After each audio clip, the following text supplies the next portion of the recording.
Savile Row's never done such a glamorous job for Britain.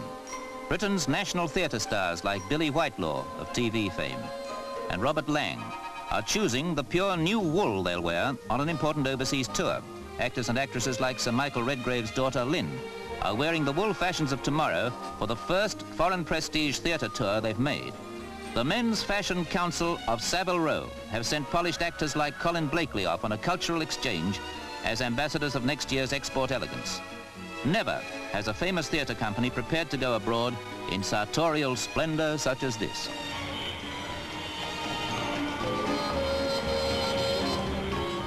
But where are they going with all their excitement and finery and their acclaimed production of Othello? Those cameramen recognize the airline steward as Sir Laurence Olivier, their star of stars. And aboard their plane is Pathé Pictorial, honored by their invitation to present exclusively the record of Britain's first stage company's first overseas mission. Sir Laurence knows our destination, and his Desdemona, Billy Whitelaw, knows what Moscow is expecting from us and what it has to give. The wind in her hair is made by the 50-mile-an-hour hydrofoil on the Moskva River, which slices through this city like a sickle.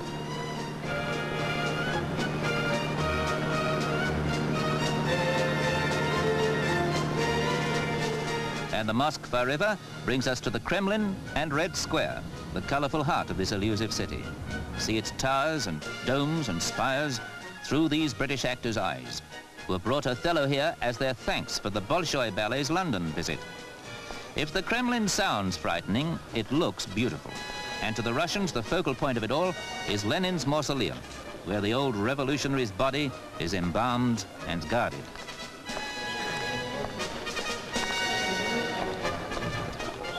The Red Army is on ceremonial duty, and the crowds lap up the spectacle daily. But our actors have come to see not only guards on parade, but the Russian people themselves. How do they live, these mysterious human beings, once our wartime allies, but always an unknown quantity to us? Just cross the Red Square and step into GUM, their most famous department store, which is in effect a network of roofed-in shopping streets.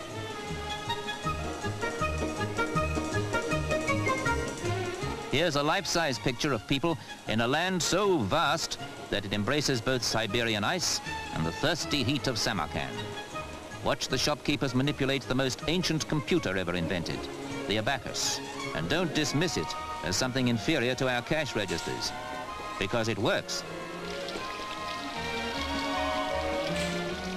Stand by the fountain here, they say, and in time you'll see people from every corner of the globe. Stand by the new fountains at Moscow's Economic Achievement Exhibition, and the chances are in time you'll meet everyone of perspicacity in the whole wide world. It isn't admiration that draws people to this square mile of pavilions, and there are 78 of them, landscaped some 40,000 trees. You read here the Russian claims as to their contribution to the world's culture, and you read too anomalies. The claims are authentic. The Russians certainly launched that Sputnik, but it's the contrasts that are fascinating and revealing. The simplicity you suddenly discover, the rate of growth and its unevenness, the truth and the fiction.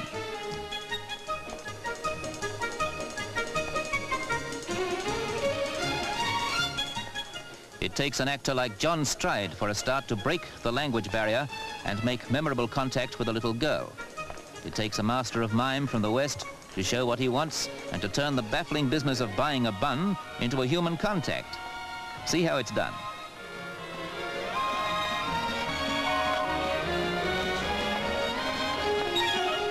Actors with their expressiveness are good ambassadors for rubbing out misunderstandings and language difficulties, discovering that people with what to us is an upside-down alphabet are nevertheless basically the same. But here in Moscow you find contradictions. A mighty power built on simple people who have not yet got the quality of toys, trinkets and consumer goods that we know, though they're doing better and better. Contrasts are obvious, and comparisons are much more misleading, because the standards we started with are so different. Here's where you see the contrasts. Clothes and consumer goods, substandard to Western eyes, yet things you must look up to. The Space Race Memorial.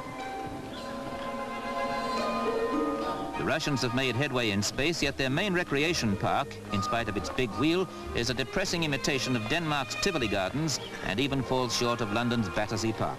This is a country that so often seems like yesterday, sometimes drab and sometimes dramatically beautiful.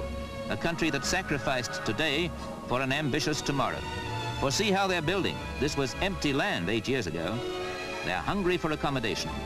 And they're putting up skyscraper hotels, apartments, universities at a rate that soars.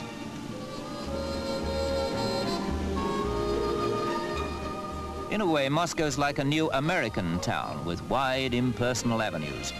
But the people seem bent like English jaywalkers on attempting suicide. Incidentally, just when you expect hard frost, Moscow has a thirsty heat wave. So buy yourself a curbside drink when you wash the glass.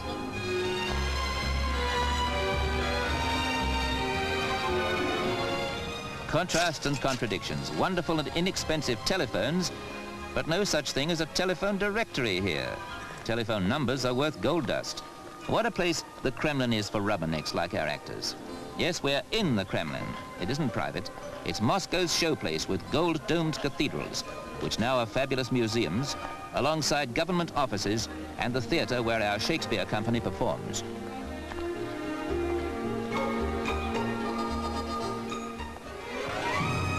Monday's the night off here for actors, and so there's a reception at the British Embassy just across the river from those Kremlin domes. The ambassador receives Sir Lawrence and Lady Olivia, and for the first time in history, film cameras are invited into this island of diplomatic Britain at the heart of the USSR. It's a case of two ambassadors meeting, because Olivia, off stage like the rest of his company, is showing exactly how important actors are in breaking down international barriers.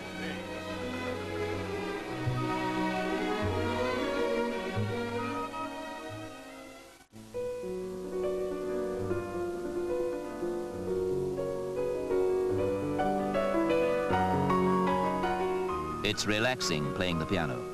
It's relaxing going to the circus here, or the ballet, the puppet theater, or the thousand things that Moscow artists have arranged as a welcome to their British guests.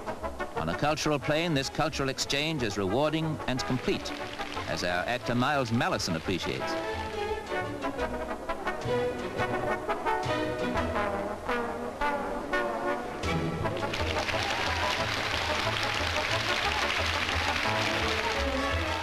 Now the circus puts us in a whirl. And now the program is Othello, and Olivia's music fills the Kremlin air. Even like thy chastity. Oh, cursed slave! Whip me, ye devils, from the possession of these heavenly sights. Blow me about in winds. Roast me in sulphur! Wash me in steam down gulfs of liquid fire! Oh, Desdemon! Dead! Desdemon! Dead! Dead!